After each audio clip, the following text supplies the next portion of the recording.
Assalamualaikum warahmatullahi wabarakatuh. Perkenalkan, nama saya Salamatul Robiah dengan NPM 101222096.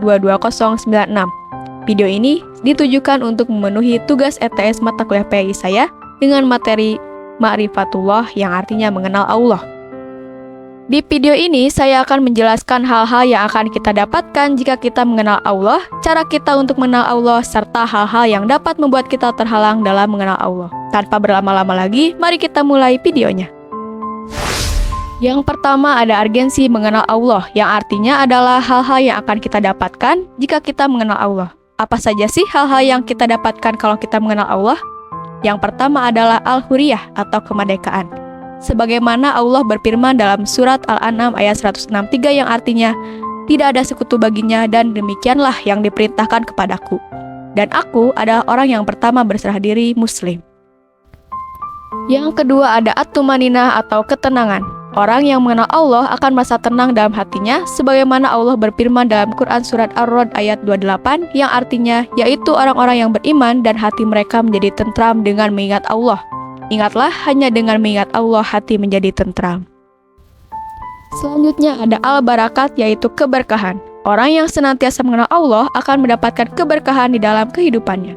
Setelah itu ada Al-Hayatut Thayyibah yang artinya kehidupan yang baik. Dan setelah orang itu mengenal Allah, dia akan mendapatkan dukhulul jannah atau dimasukkannya ke surga. Dan yang terakhir, orang yang mengenal Allah akan mendapatkan mardatillah atau keridhaan Allah Ta'ala. Wah, ternyata banyak sekali ya keutamaan-keutamaan yang kita dapatkan jika kita mengenal Allah. Lantas, bagaimana sih caranya agar kita bisa mengenal Allah? 2. Cara menuju ma'rifatullah. Yang pertama ada dengan nakli dan akal. Nakli adalah ayat-ayat Al-Quran yang tertulis dan akal adalah sesuatu yang pasti dimiliki oleh manusia untuk berpikir. Sebagaimana Allah berfirman dalam Quran surat Yunus ayat 100 yang artinya, dan tidak seorang pun akan beriman kecuali dengan izin Allah, dan Allah menimpakan azab kepada orang yang tidak mengerti. Setelah dia menggunakan akalnya untuk memahami ayat-ayat Allah, maka dia akan menjadi tasdik atau membenarkan. Dia akan membenarkan apa yang tertulis dalam Al-Quran karena dia bisa melihat dengan jelas kalau Al-Quran itu tidak bertentangan dengan ilmu pengetahuan dan teknologi. Ketiga hal-hal tersebut akan menghasilkan iman. Namun, ada juga yang dapat menghalangi kita dalam mengenal Allah. Apa sajakah itu? 3. Penghalang dalam mengenal Allah. Yang pertama ada kefasikan. Jika kita senantiasa melanggar peraturan-peraturan Allah, maka itu akan membuat kita menjadi jauh dari mengenal Allah. Sebagaimana Allah berfirman dalam Quran surat Al-Hasyr ayat 19 yang artinya, dan janganlah kamu seperti orang-orang yang lupa kepada Allah, sehingga Allah menjadikan mereka lupa akan diri sendiri. Maka itulah orang-orang yang fasik. Yang kedua ada al-kibru atau artinya kesombongan. Sombong yang dimaksud di sini adalah tidak memahami dan tidak mengakui kalau apa yang dibawa Al-Quran itu adalah kebenaran. Yang ketiga ada az-zulmu yang artinya kezoliman. Orang yang zolim adalah orang yang senantiasa menyakiti orang lain dan berbuat kerusakan. Tapi orang yang paling zolim adalah orang yang tidak mau menerima bukti-bukti yang sudah Allah berikan. Yang keempat ada al-kizbu atau kedustaan. Orang yang senantiasa berdusta atau orang yang munafik akan menjauhkan diri dari mengenal Allah. Yang kelima ada kasratul ma'asyi atau artinya banyak melakukan perbuatan maksiat.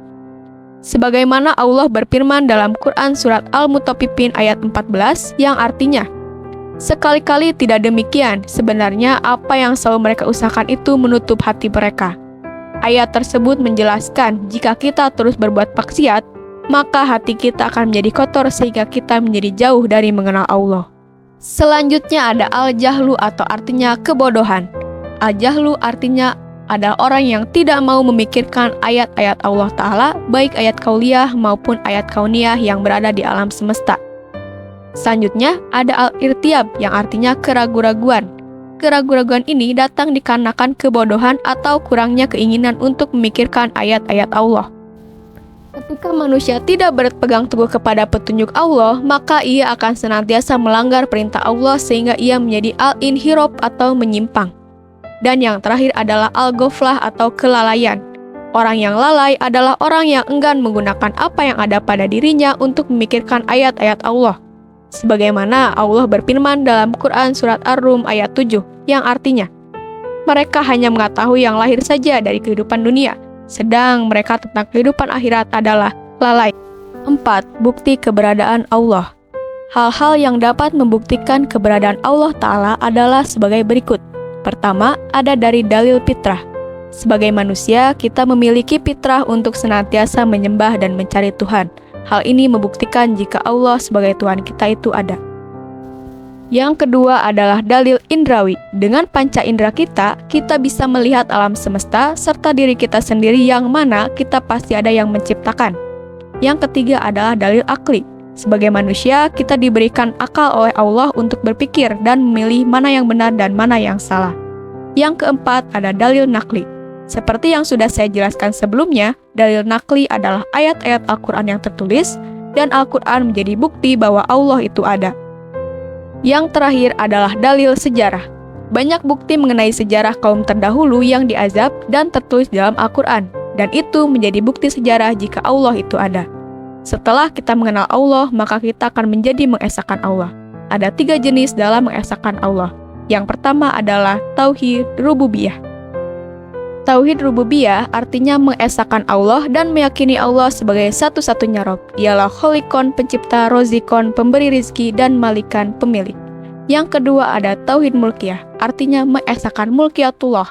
Dialah walian, pemimpin atau pelindung, dan hakiman yang menetapkan aturan atau hukum.